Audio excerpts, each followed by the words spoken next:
We're here at Eurosatory 2026, and I'm here to talk to you about one of our newest platforms that we just unveiled to the world. Yesterday, this is our Hellcat small ISR system. Hellcat is based on the backbone of the Black Widow, which is the winner of the Short-Range Reconnaissance Program for the U.S. Army within the United States. This was developed very much on the front lines of Ukraine, along with warfighters that are there on a regular basis to learn how these solutions operate in contested and GPS-denied environments.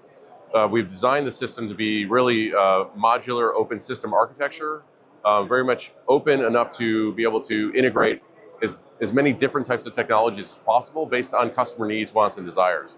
So if a customer wants a specific command and control system, we can integrate it. If they want a specific antenna, we can integrate it. If they want a specific sensor, we can integrate it. So it's really opened the package up globally from an ISR perspective. Along with that, we have our small FPV-style drones. These are precision strike drones.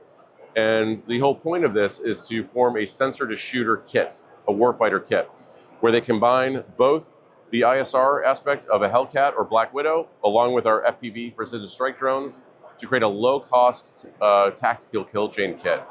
And so this is all rucksack portable, less than $50,000 US. And historically, when sensor to shooter happened, is that you'd have a warfighter that's forward deployed. They would have to get into a situation where there's a target that they need to take out in the moment, and they would have to call in assets, right? That could take hours, where suddenly the moment is gone. Now we've empowered the warfighter with a low-cost kit to be able to engage a target automatically, right on the spot. You also then add a layer of artificial intelligence onto that.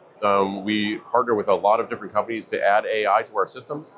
One of those companies is Sightline Intelligence, where they provide aided target recognition and classification software. So if you send out your ISR drone, you can not only identify and recognize a target, you can classify that target based on what it looks like, whether it's a friend or a foe or a vehicle, and then identify that target and then send the precision strike drone to then engage that target in the moment. So it's really a game changer as we move forward on the battlefield, especially from a low-cost perspective. So we're very honored to be here at Eurosatory 2026, and we're excited to showcase this technology to the world.